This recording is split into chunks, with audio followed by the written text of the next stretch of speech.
Baik, terima kasih Mas Haji. Waktunya 10 menit ya. Assalamualaikum warahmatullahi wabarakatuh. Waktunya 10 menit, oke. Ya, mohon maaf. Lewat aja lah ya. Terima kasih Mas Haji dengan tim HP Plus beserta teman-teman sekalian. Bapak Ibu yang hadir di dalam kegiatan hari ini.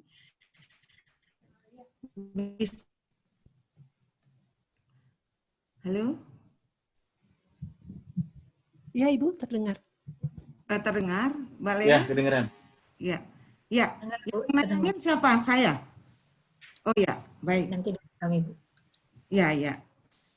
Singkat saja barangkali, tapi karena waktu 10 menit saya jadi grogi nih, Mas. Enggak. Gimana?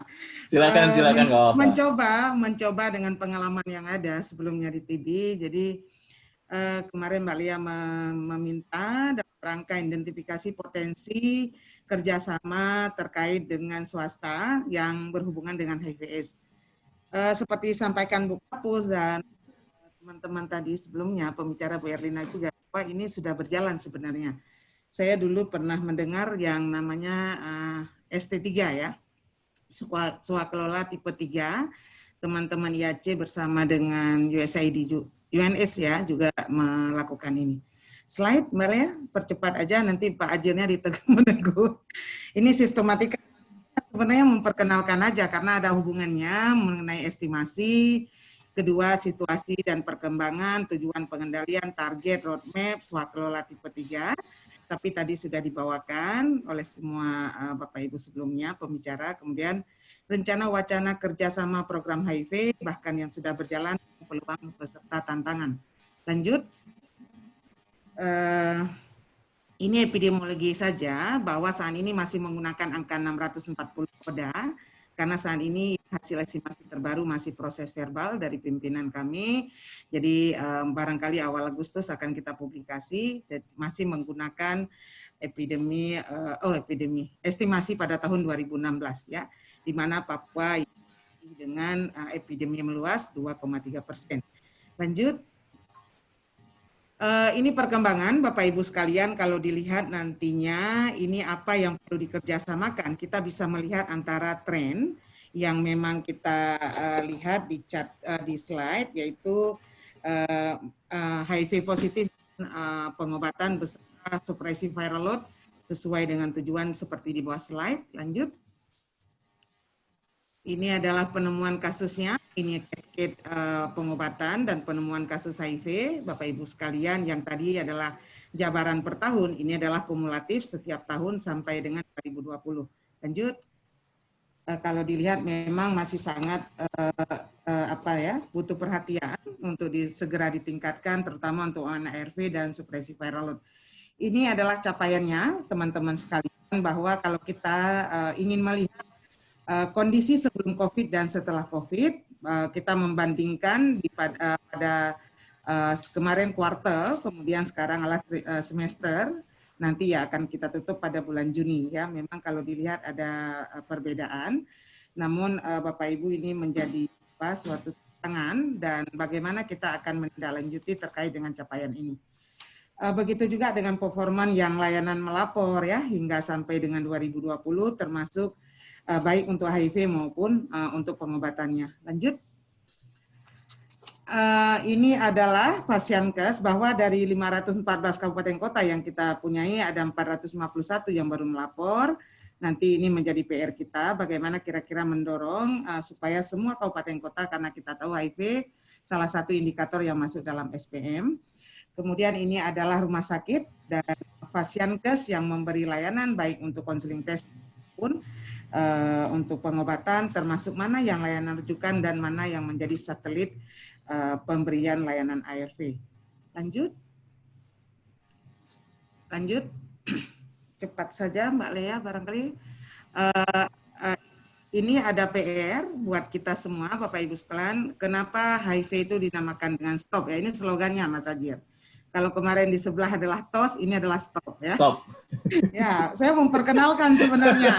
Saya nanti nggak mau Mas Hajir nggak sebut stop ya. Stop ya. Harus Saya ingatnya tos-tos aja.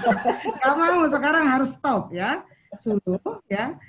Temukan, obati sampai dan mempertahankan. Artinya mempertahankan, jangan sampai virusnya kita harapkan tersupresi ya. Dikenal dengan 3-0, nanti kita akan belajar lebih dalam. Mas Hajir, inti ceritanya adalah kita di tahun 2027 akan mencapai triple 90, dan kita untuk ending age di tahun 2030 akan 3.0 ya, di mana 95, 95, 95 nanti ya. Baik orang yang ditemukan, diobati, dan tersupresi viral load-nya atau alias dipertahankan. Lanjut. Ini target, ini adalah target perjanjian kontrak, ini sebenarnya kontrak program dengan baik dengan RPJMN, di mana tahun 2024 kita harus menurunkan sampai dengan 0,18 kejadian TB per 1.000 penduduk ya. Kalau di sebelah kan kemarin 100.000 penduduk ya. Ini 1.000 per 1.000 penduduk. Kemudian diharapkan tahun 2024 60% ODA on ARV, 60% juga tersuprasi viral load, dan untuk HIV, sifilis, dan hepatitis pada ibu hamil, kita sangat mengharapkan di 2024 mencapai 50 per 100.000 kelahiran hidup. Begitu juga dengan ODA yang tahu status ya, tadi ini adalah 0 yang pertama. Ini tertuang di dalam RPJMN yang untuk insiden, SPM, dan Renstra yang target lainnya. Lanjut. Ini roadmap Bapak Ibu sekalian tadi untuk mencapai bahwa bagaimana kita harus mencapai, kita sudah ada semacam roadmap, peta jalan yang akan kita lakukan sehingga 3.0 ya, 3.0 kita bisa mencapai nanti di 2030. Lanjut. Ini kita hanya menyampaikan saja, sebenarnya teman-teman sudah tahu bahwa kenapa HIV menjadi perhatian juga, karena selain masuk ke dalam indikator RPJMN, juga salah satu indikator yang ada di SPM. Ada di SPM indikator nomor 12, tentunya ini kita ada untuk penemuan, untuk screening kita kepada ibu hamil, ya, pasien TB, pasien MS, kemudian pada 4 populasi kunci lainnya, ya, termasuk LSL, PS, penasun, dan TG. Lanjut. Strategi kita, bagaimana penemuan, penerapan SPM HIV plus partner notifikasi, kemudian inisiasi pemberian ARV, test and treat, peningkatan kepatuhan minum ARV, tentunya penguatan koordinasi antara layanan dan komunitas. Nah, ini adalah poinnya yang nanti bisa kita jabarkan, kira-kira kemungkinan, bahkan yang saat ini sudah berjalan, kira-kira bagaimana ya, sebenarnya di HIV sudah lama ini berlangsung, hanya barangkali perlu dipublikasikan dan didokumentasikan untuk disampaikan kepada publik ya. Keberhasilan bagaimana kerjasama antara pemerintah dengan komunitas bahkan masyarakat. Kemudian strategi lainnya adalah peningkatan sarana dan prasarana yang baik, penambahan layanan pengobatan, perbaikan catatan pelaporan yang baik di dalam sistem informasi HIV/AIDS yang dikenal dengan SIHA, dan logistik pendukung. Ini adalah gancatnya bagaimana kita akan menargetkan dengan strategi yang ada tercapai target dan sasaran yang ditetapkan. Lanjut, ini adalah upaya kami, bagaimana kira-kira ke depan upaya yang akan dilakukan untuk mencapai yang 3.0. Test and treat yang tadi sudah ditemukan, penemuan kasus dan penjangkauan, studi dan implementasi penemuan kasus baru dengan menggunakan CBS, kemudian melacak pasien LFU, ini semua sudah berjalan. Kemudian bagaimana penguatan konseling kepatuhan ARV, loss to follow up, notifikasi pasangan, penggunaan regimen ARV yang lebih poten, dan less toxicity. Kita sudah menggunakan TLD baru di Jakarta, nanti akan dikembangkan segera ke beberapa provinsi yang lain. Kemudian untuk multi-man dispensing ya, yang di mana teman-teman karena situasi COVID saat ini kita akan memberi mereka 2-3 bulan, namun nanti memperhatikan ketersediaan stok. Kemudian full akses terapi pencegahan TB, kita tahu bahwa IO terbesar di HIV adalah TB. Kemudian ini bagaimana kita mencegah mereka biar berkualitas hidup dengan TB. Kemudian dilakukan juga 3A yang ada di Permenkes 52 tahun 2017. Bagaimana kita menargetkan bahwa ibu hamil terjadi eliminasi penularan kepada bayinya, terkait HIV, sifilis, dan hepatitis. Kemudian bagaimana menambah dan memperluas akses viral load dengan kolaborasi lintas program, implementasi project PrEP, PrEP exposure prophylaxis, kemudian inovasi dan pengembangan jejaring, bagaimana dengan SIHA yang tadinya 1.7 yang masih merupakan agregat, sekarang kita dorong untuk online, real time, dan individual. Lanjut, ini adalah upaya strategi kami. Lanjut. Ini acuan pelaksanaan selama COVID, kita mengadakan survei, jadi kalau misalnya ingin melihat layanan yang memberi COVID yang menyediakan ARV, kenapa juga berpengaruh? Karena sebagian hampir 61% digunakan untuk pelayanan COVID.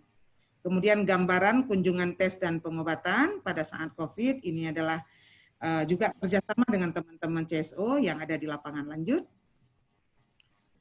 Nah, swaklola tipe 3 barangkali karena tadi sudah disampaikan, udah tahu, bahkan dari FK KMK UGM sudah mengirimkan form. Ini dilewatin saja 3 slide sampai dengan ya lanjut aja, lanjut.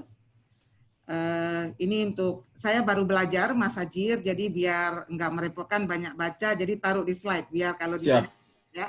Jadi harus cepat bacanya, kalau enggak Mas Hajir meninggalkan saya nantinya. Ya. Ini wacana kerjasama terkait dengan HIV/AIDS dan dengan pihak swasta. Lanjut. Nah, ini saya mengutip Mas Hajir bahwa World Bank ya mengatakan bahwa Indonesia itu masuk dalam kategori upper middle income country, di mana tidak eligible lagi dalam menerima bantuan dana. Nah, bagaimana dengan saat ini kalau ada pandemi COVID ya? Jadi saya juga tadi melihat ada beberapa bacaan dari World Bank, saat ini tidak terlalu berpengaruh katanya. Kenapa? Karena kontraksi pertumbuhan ekonomi sebesar 0,3%, tidak terlalu buruk dibandingkan pertumbuhan negatif kontraksi global yang mencapai 5%, bahkan di ASEAN sebesar 2%. Jadi kalau di Indonesia masih 0,3%, saya nggak tahu ngukurnya gimana, padahal sebagian udah teriak-teriak di lapangan. Ya. Ini adalah menjadi PR, kira-kira kita bisa nggak mempertahankan ini atau 3 tahun lagi barangkali memungkinkan. Ya. Ini juga yang menjadi perhatian dunia, donor dengan sandangan Indonesia upper middle income country ya. Lanjut. Nah, kemudian alokasi APBN. Kemarin saya dimintakan kira-kira APBN yang ada saat ini yang tersedia ini di luar obat. Jadi kalau obat sekitar 1,6 T sampai dengan 2,6 T kalau itu mau ideal, bahwa bahwa kita bisa menjalankan MMD dan lain sebagainya. Jadi ini hanya untuk operasional saja yang saat ini sudah teranggarkan, yang ada di daerah, yang baik di UPT kami maupun kabupaten kota bahkan provinsi, alokasi budgetnya setiap tahun sudah kita paparkan tentunya meningkat ya. Begitu juga dengan alokasi budget. Lanjut, alokasi obat maksud kami. Lanjut. Nah, ini peluang tersedianya ormas yang kompeten dan profesional untuk kolaborasi pemerintah, adanya program dari DIT P2PML yang potensial untuk dilaksanakan dengan model swaklola tipe 3 seperti HIV dan PMS, P2 TB, P2 HIV hepatitis, kemudian pengalaman kerja sama dengan organisasi non-pemerintah dengan sumber dana hibah meskipun belum 100% sesuai dengan aturan pemerintah. Terdapatnya akses dana di luar APBN dan APBD yang dapat diakses oleh komunitas untuk bekerja sama dengan program pemerintah seperti dana CSR. Jadi kita juga sebenarnya kalau di HIV sudah lama bekerja sama dengan perusahaan-perusahaan seperti Chevron, ya, mobil Sinarmas dan lain sebagainya terkait bagaimana penemuan kasus karena terkait dengan man, mobile dan money ya terkait dengan itu. Jadi siapa yang ada mobilisasi lebih sering itu menjadi target pemeriksaan ya. Karena kita tahu bahwa akibat perpindahan dan lain sebagainya ini juga mempengaruhi terjadinya faktor resiko ya. Lanjut. Mbak, waktunya sudah habis. Lanjut. Ya, ini sedikit aja. Yang mana? Siap. Nah, ini terakhir ya, terakhir aja nih Mas Hajir. Ini kira-kira bolehlah sama teman ya. Ini adalah program HIV yang akan direncanakan bahkan dikerjasamakan. Ya, sudah. Tes HIV berbasis, dia melakukan mobile, dia bagian dari layanan ya, dokter keliling dan pencegahan, teman-teman penemuan melalui penjangkauan, pemberdayaan masyarakat, ada kader HIV juga, CSO, LSM yang ada di komunitas, kemudian promosi kondom. Nah, ini tim suluh ya, kemudian pengurangan terkait hak asasi manusia. Kita tahu masih stigma terkait HIV dan TB, ini juga harus dilegalkan, artinya tersedia sebuah pedoman bagaimana menurunkan diskriminasi dan stigma, kemudian penguatan sistem komunitas. Jadi ini Mas Hajir yang kemungkinan akan berlanjut. Kami sudah punya CSO yang sangat oke. Dilewatin aja, kasih lihat, ya, dilewatin saja slide-nya. Silakan aku ini. Ya, lewatin aja. Ya, ini sudah tadi. Lanjut lagi. Lanjut. Demikian barangkali Bapak Ibu sekalian, karena memang waktu nanti kita lebih kepada diskusi. Mas Hajir, terima kasih atas waktunya. Singkat cerita, kesimpulannya adalah bahwa HIV sudah berjalan, hanya perlu publikasi dokumentasi terkait hal ini. Komunitasnya oke-oke, CSO-nya dan masyarakatnya sudah sangat oke di dalam hal pelaksanaan kegiatan ST3 ini. Terima kasih. Wassalamualaikum warahmatullahi wabarakatuh.